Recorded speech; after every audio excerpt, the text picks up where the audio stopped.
Hi everyone, Keith with Arkenberg Farms, and today in the SOP series we're going to show you how to grow sunshoots, just like these right here. We'll go through step by step of the process from soaking to planting to harvesting. Let me show you how. Okay, here's what you need to plant your sunflower microgreens. Start off, hydrogen peroxide, a scale to weigh with, your seeds. I get them from Mum's Sprouting Seeds. A lot of people get them from True Leaf or Johnny's, but I found Mum's has the best price. They do, however, take longer to ship because they are from Canada. Then we have the directions. I like to sticker the bottle. So we've got 6 ounces per flat. That's what it comes out to on average. Sometimes you have to adjust up or down depending on your batch. I like to do 3 flats at a time. So that's 1.2 ounces. And then half a bottle of hydrogen peroxide or 2 cups. Then we've got our soaking trays, which are just cheap disposable, well, not disposable, but cheap dishes. One has a bunch of holes I burned through with a wood burning tool. The other one's full. That way when we're done soaking, we can just pull out and they all drain themselves automatically. The only other thing we have is a lid for the container. So let's get started. To start off, turn our scale on. Okay, we're at 0. So we don't have to 0, but we will anyways. Take our seeds, start to pour into the container.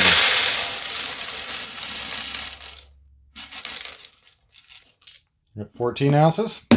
Need to go get more seed. Okay, this scale continues to go by ounces, so we're looking for 18 ounces, which is 6 times 3. There we go. Got a little bit too much. Take just a little bit out. Yeah, close enough. Now I come over to the sink. I'm running the water, putting my finger in it, trying to get it about room temperature. And then from here, we use the sprayer on the sink. Use a garden hose as well. And just spray everything down, making sure to get all the seeds on top wet.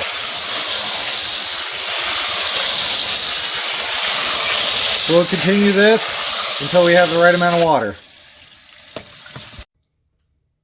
Okay, this is about the amount of water I'm looking for. See where the bottom of the container is? So when it's down, we have just about as much water inside of the container as we do a layer of sunflower seeds. Because as these soak, these will actually soak up quite a bit of water. So from here, we have the hydrogen peroxide. Now your standard 32 fluid ounce bottle of hydrogen peroxide has 4 cups in it. For what we're doing right now with the 3 flats worth of seeds, I've been using a half a bottle, which is 2 cups. We've already pulled half a cup out, so we pour in the other half a cup. Just give it a quick agitation. Making sure all the seeds are submerged. And then we put the lid on. Now we put the lid on. What I used to do is just put this in a dark space inside for about 1 day. But since I have a germination chamber, I'm going to take it out there and put it in that because I know it's a constant temperature and it's dark. Now the seeds into the germination chamber where they will sit ready for tomorrow.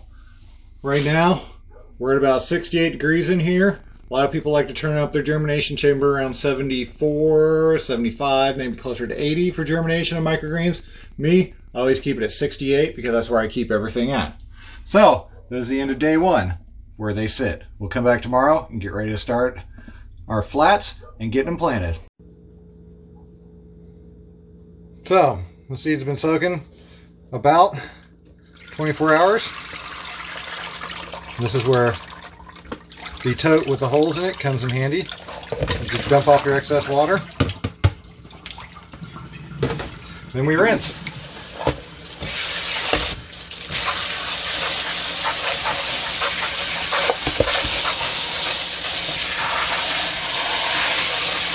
Just trying to get a good rinsing through them.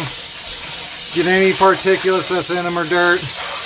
flush through. You see, we're starting to get some that are starting to germinate.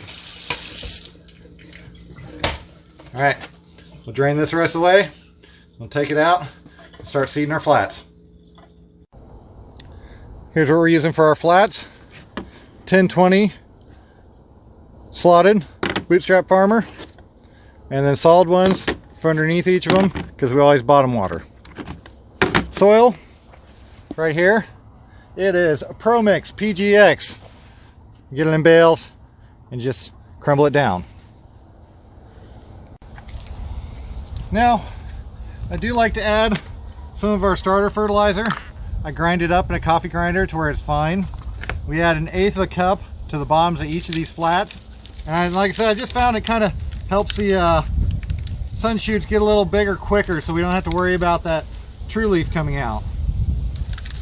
We just sprinkle it on the bottom of the flats, just kind of cover it, and we're not looking for a real thick coating, just more of a consistent coating, about like that. Then we start loading in our soil. Use my coffee cans, fill them up.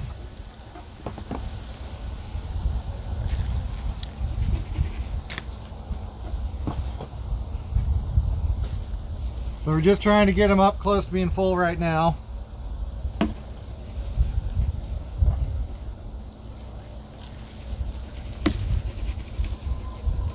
Now I'll get my screed and my tamp. Now that I've got them pretty much full, I use a screed, which is just a piece of lath, and just go one way and back the other. That way it ensures that they are all consistently full before we tamp them down.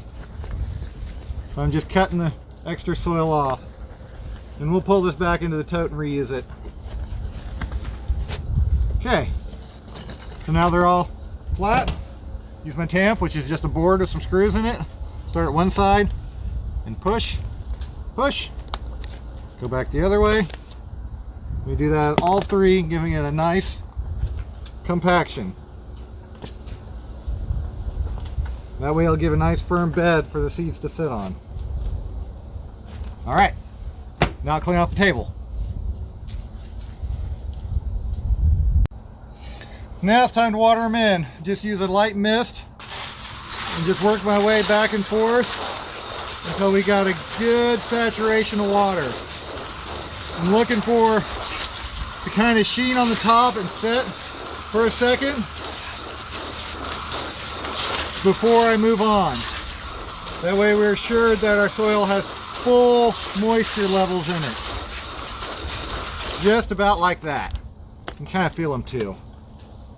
Now normally I would do all my soil work in one spot and then do my wet work and seeding in another.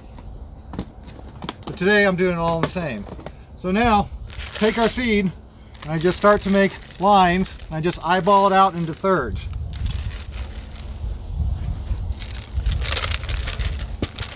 Always leave a little bit in here.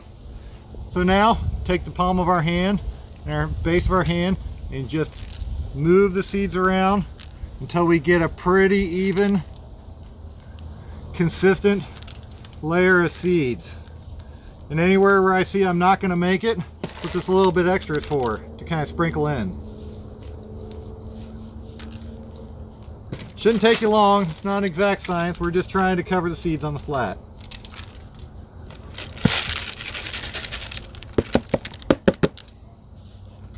Just trying to make a nice, even single layer.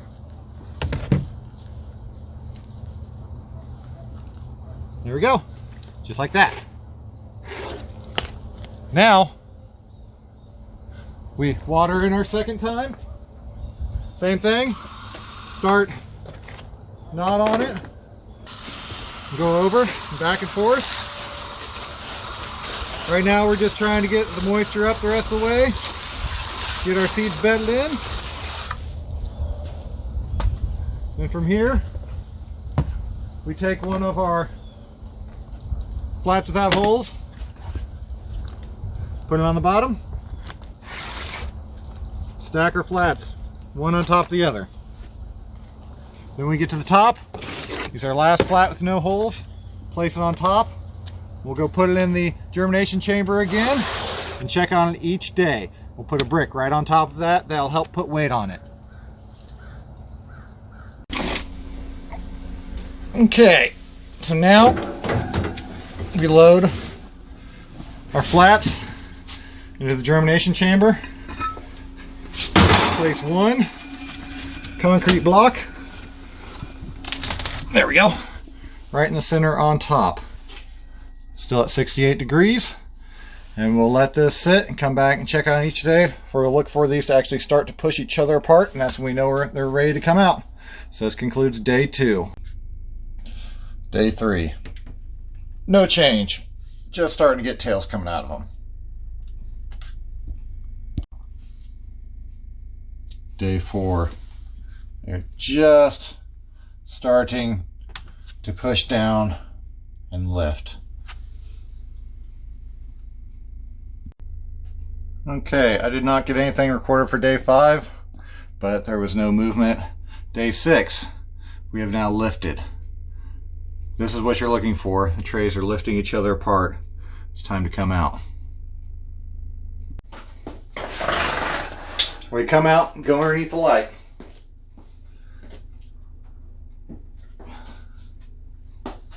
You can see how the roots are just starting to push through, but they did not push through far enough to sink into the next flat yet. This one needs a tray underneath it.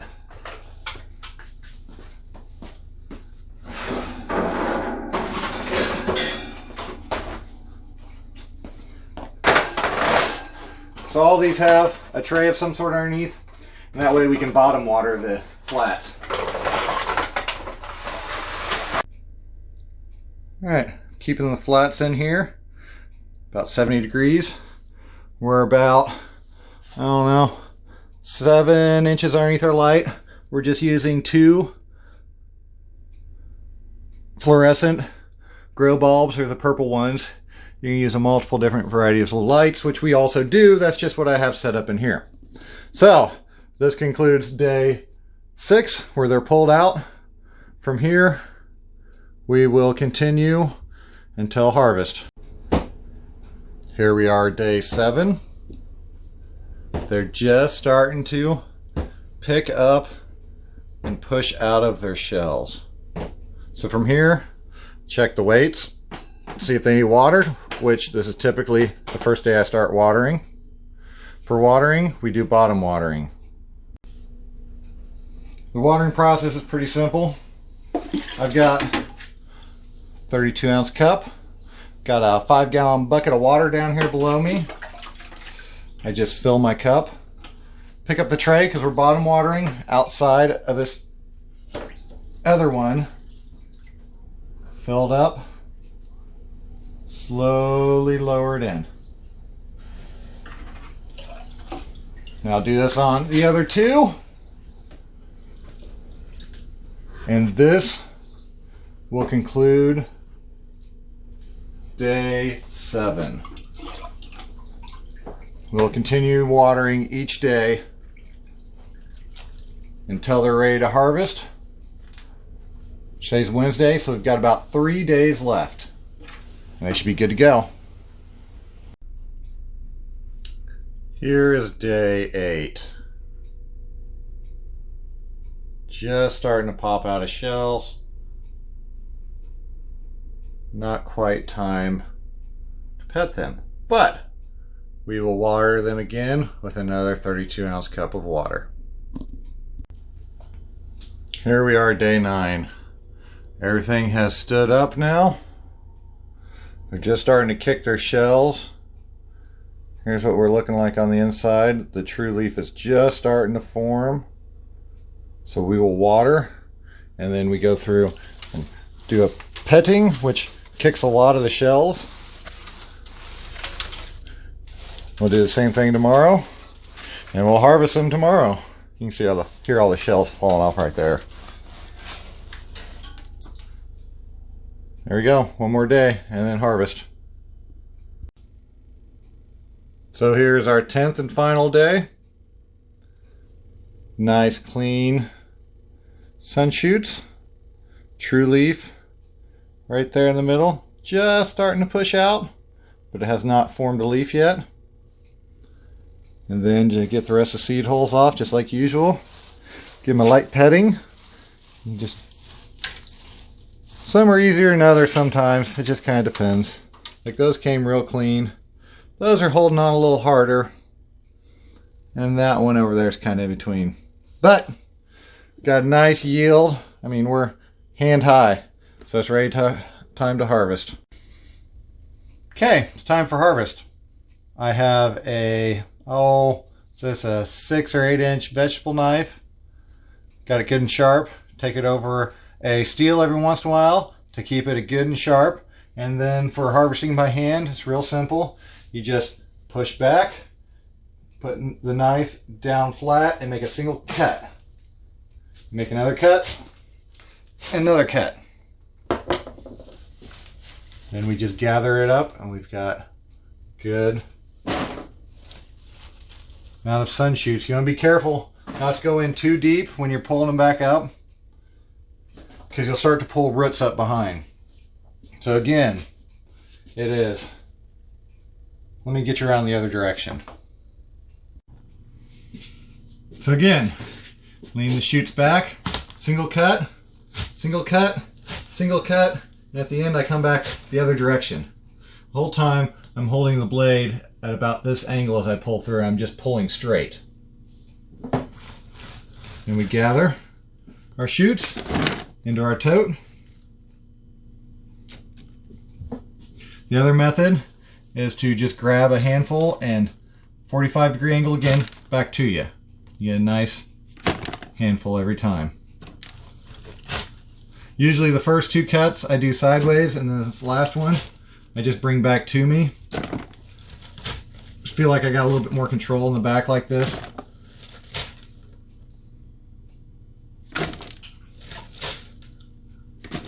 And I'll just quickly go through and pull together, and that's it. I won't go through and pick the tray clean because honestly it's really not worth it. Let me show you what I got from this one flat. So this is a yield on one flat, 1.5 pounds. That is a number I really like to see. As for quantity wise, small tote, that much. So I'll go ahead and harvest the rest off and see what we end up with.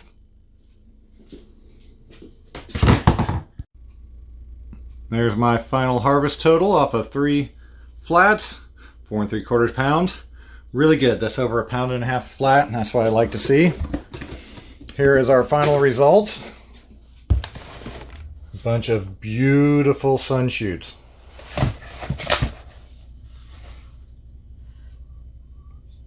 Nice long stem, clean.